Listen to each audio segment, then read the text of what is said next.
Hey, this is Jess. I'm back again with another video, and today I'm going to be showing you how to price Salt Sizzlers, and this is going to be a really detailed step-by-step pricing tutorial in this video. I'm going to take you down to the workbench now, and I'm going to show you step-by-step exactly how I make and price these Salt Sizzlers. The first thing you want to do is set out your workspace with everything that you need to get ready. So that means measuring cups, a container to measure and something to stir with, fragrance, the measuring cup for the fragrance. We need our bags, our brand stickers for our packaging, our labels for our finished product, and of course our salts. So let's get busy. Now I want you to get a notepad and a pen. I want you to have it nearby because as we are creating this, we're going to write, and I'll show you what we're going to write. So for now, put aside your packaging, grab your scale, and I'm going to use this pouring jug to measure my salts into because I really like how easily you can pour it into your packaging. Turn your scale on, get your salts. Have the larger, like I have this big bucket here. Have your, and then I decanter into a smaller container. Have that nearby so you can just grab it as necessary. Now I want to just show you this. I've got 4 bags here, and I want to make these 4 bags. So I know that I'm going to, in each of the bags, I want to put 200 grams of product into them, and I'm going to be making all the same scents. So I'm going to be making Australian bush scent. So the first thing that I'm going to do right away is measure out some fragrance into this so I can see how much I'm using. So I might just put 20 mils, because the one thing with our fragrances is that they come in bottles with mils. They're not usually done by grams unless you measure it, but it gets complicated when you measure it by weight because of just like the bottle. We don't know how heavy the bottle is. So this is what I'm going to do. I'm going to take my measuring cup and I'm going to just measure in 20 mils of fragrance into here. And I'm just checking I put too much, so I'm just being precise right now, and got 20 mils in there, and I'm just putting that aside. Okay, and I'm just going to make a note on my note paper here that the fragrance is 20 mils start. Okay, and I'm going to make another note here that says salts. So I'm going to just start writing numbers down here, and then I know that's all the salt that I've used for the product. I've got the jug on the scale, tare to 0, and I'm going to pour in about 400 grams of salt to begin with. I've got 411 grams. And that's fine because I'm making more than just 400 grams of salt. Okay, now what I'm going to be doing is taking my fragrance and I'm going to be pouring it into here and stirring as I go, and just slowly seeing how much I actually need to add to this batch. And I'm just going to put my scale aside because it's kind of in the way right now.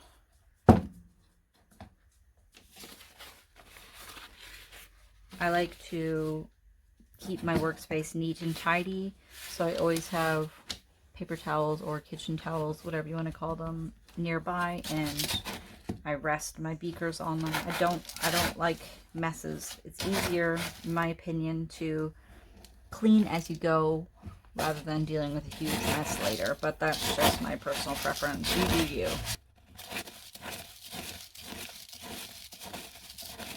Now what I'm looking for here is that I'm coating all of the salts evenly, and I don't have excessive pooling of liquid at the bottom. I want the fragrance to disperse around the crystals, and I want them to absorb it. And I don't want a bunch of mess at the bottom. So, and then I smell it to make sure it's strong enough.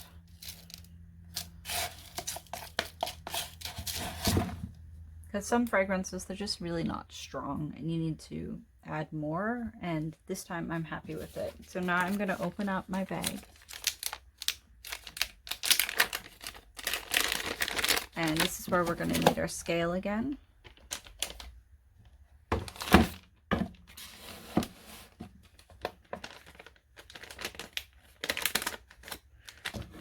Now the first thing that we need to do is tare it to 0, and we need to know how much this bag weighs.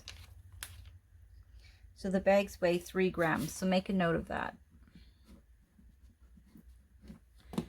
Now when you're pouring in your salts, you can easily know how much the bag weighs as you're putting it on the scale to find out the weight of the product in the bag. So I love these because the spout goes straight in there and you can just pour it like this.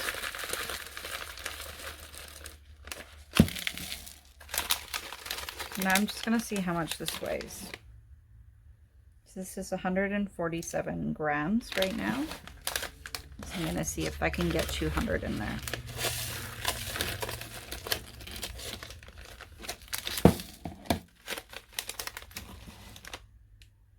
I've got 185.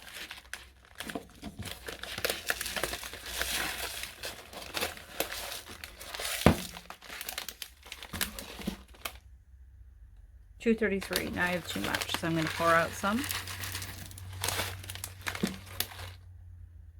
220, still too much.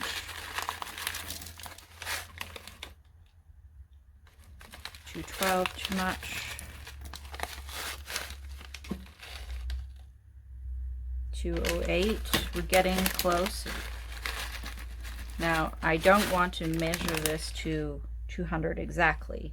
Okay, so I'm at 206, and this is perfect because remember the bag weighs 3 grams and we need a bit extra, especially if you're in countries where there's laws like, you know, you have to have weight laws on your packaging, and then you have to make sure you adhere by those weight laws. So it's always best to just, you don't want to rip off your customers. Give them a little bit extra. You're not going to get into any trouble with any sort of regulating bodies about your weight and all that. So as you can see, I just wiped the top with a paper towel.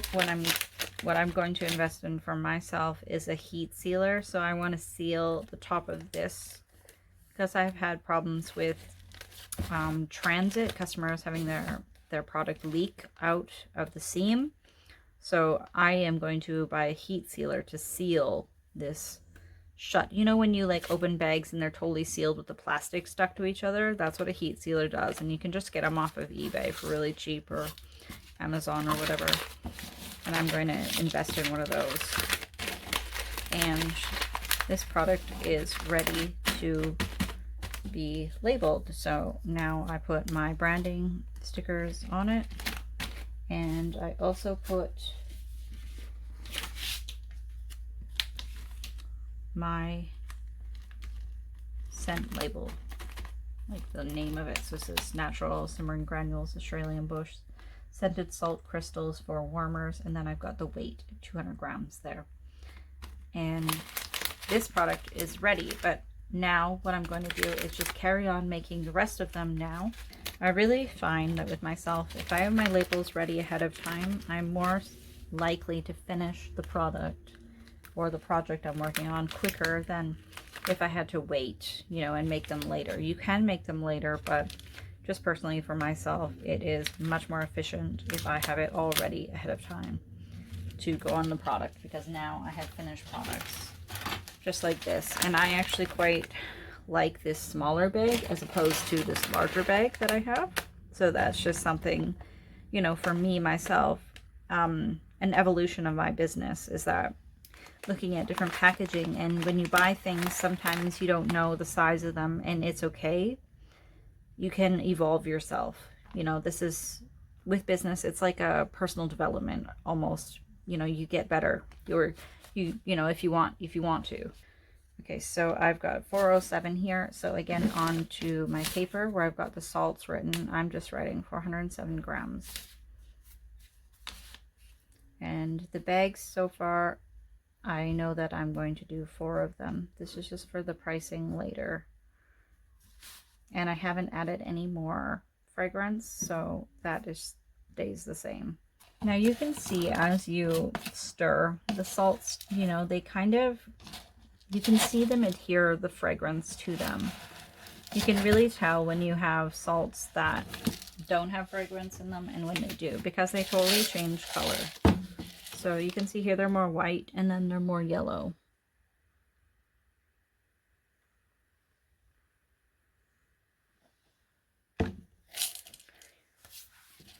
So I'm happy with how these are coated now.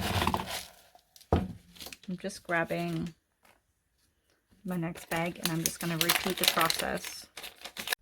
Okay, now let's get technical with what we've actually used as supplies to make this batch. Now just looking at my fragrance here, I have about 5 mils left. So I'm going to just pour that back into my bottle. That's why it's really great to use these small little measuring cups, because you really get more of an accurate picture on things rather than just pouring from the bottle. So the fragrance that I've used is 15 mils. The salts that I've used is 818 grams. Now I used 4 bags, and I used the labels that I used 4 of them, and I used 4 brand stickers.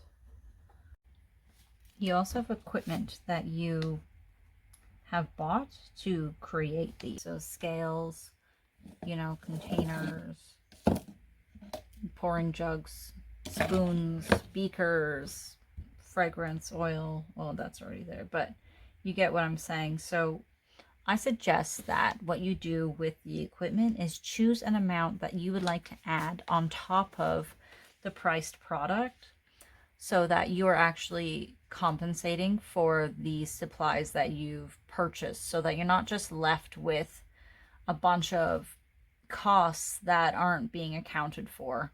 You know, there's also things like, you know, printer, website supplies, things like that. So there, you need to choose an amount to add on top of the product, so that you're covering, you know, printer ink and printers and computers and things like that.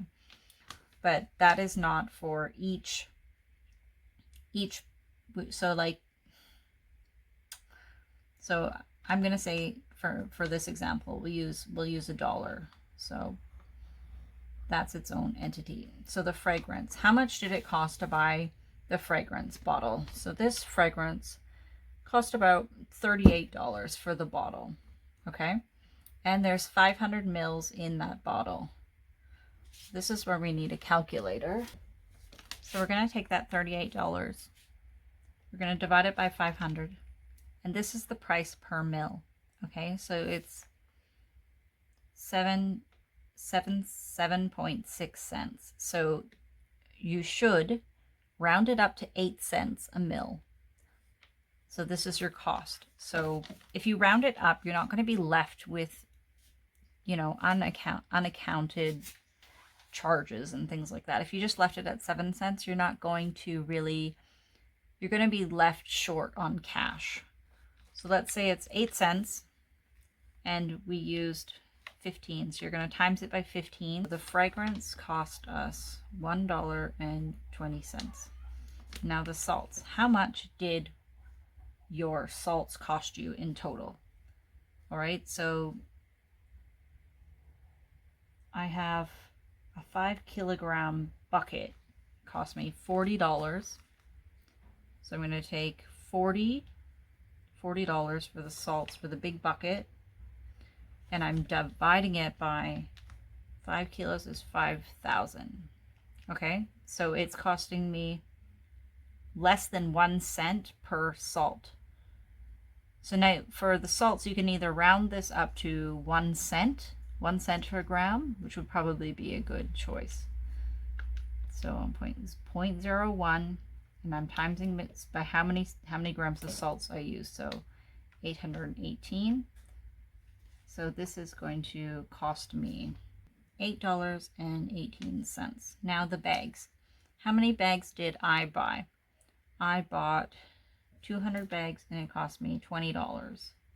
So again, I take the 20, the total price, I divide it by 200, the amount I have.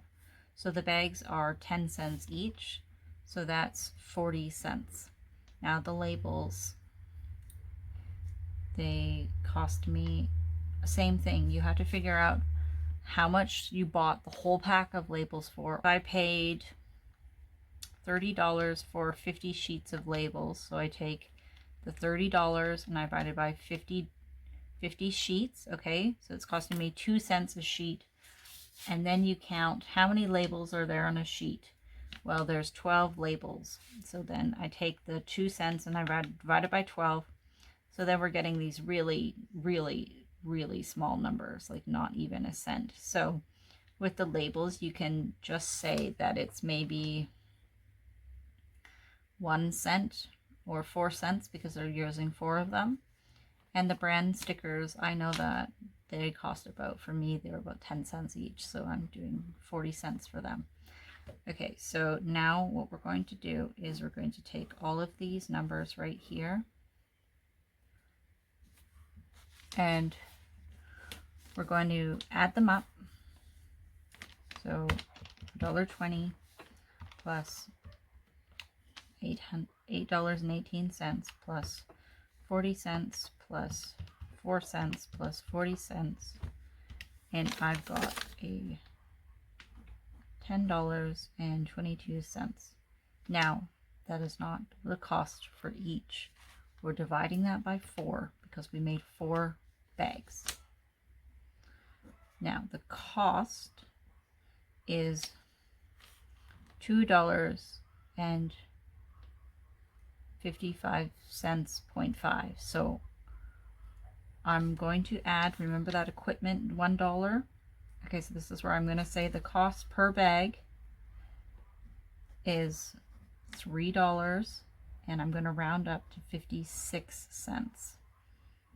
So when you are pricing this now, you need to make sure that you price it higher than $3.56 so that you're making profit. Okay, now what you choose to sell this product for is your choice. How you market it, you need to make sure that you accommodate sales and things like that. So if I was charging $10 a bag, okay, and I make a sale, I have a 20% off sale, that's $2 I'm not getting. So if I sell it for $8, am I still making money? Well, you take your $8 and you minus the cost it was to make it, and you're making $4.44 profit per item. And how many you sell and how much money you actually want to make, you know, it's really up to you. So I'm not going to tell you what price you should price this for, because you need to think a little bit for yourself and saying, okay, how much, if I was selling this at a pop-up market or a pop-up stall in a mall or something like that, and what was my daily cost for renting that space, or if I was at a market, what is the daily cost for, what is the cost that I had to pay to enter that market? You know, if it was $30 for the day, you know, if we take the $30 and we divide it by 4.44, I have to sell it. The answer is 6.756 blah blah, right? So I have to sell 7 bags before I'm making any profit at all, because I have to sell I have to watch my market stall. So that was at $8. So if you're selling them for $10 and you take the $10 and you minus $3.56 from them, you're making $6.44 profit. Now, if I take that $30 market fee charge and I divide it by 6.44, now I only have to sell 5 units rather than 7, so that's 2 less. So you need to decide for yourself what you're willing to put as your price tag on the item. And would this sell for $10 bag? Yeah, it would. It would, if you have the right audience. So you also need to make sure that when you're doing your markets, you know, you're choosing areas that your products would stand out in. You don't want to go to a flea market and try to sell this for $10 because you wouldn't make it. But if you go to an upscale market place or you have a pop stall in an upscale mall, yes, you can make that kind of money. You can also make deals like, you know, $10 each, or, you know, you could do like 2 for $15, or, you know, you have to kind of see how much do I want to play around with pricing and things like that. You can make offers and things like that. If you've got any questions about any of the pricing things I've talked about, please leave them in the comments below and I will absolutely answer them for you the best that I can based on my experiences doing pricing and working in markets and things like that. So I hope this was really educational for you and it helped you a bit more with pricing. And if you liked this long form, you know, where I'm very detailed with describing to you the process of how exactly to price items. I'm not leaving out any details, even though they're long. It's super, it's real, you know, I'm telling you really how to do it. If you like this kind of content, you might want to consider signing up for my new membership, or my membership program that I've got available now. It's all about how to really do business and not just, you know, charging $5 and you're making only $1 profit. Like, I will show you exactly how to not only price these items but sell them, how you can market them, different strategies that you can use for yourself and your business. Not only level up their products, but I'm going to help you up your game with social media. I'm going to teach you which platforms to sell on, how to sell on platforms, how to set up an online shop, and any other details or little things you need help with. You can let me know once you're in the membership exactly what your specific needs are, and I would be very happy to help you with them. It is one of my goals to make sure that I'm as helpful as possible to you. And I'm really excited. I've been wanting to start this membership for about 2 years now, so I hope you join me. And I'll see you in the next video. Thanks so much for watching. Bye.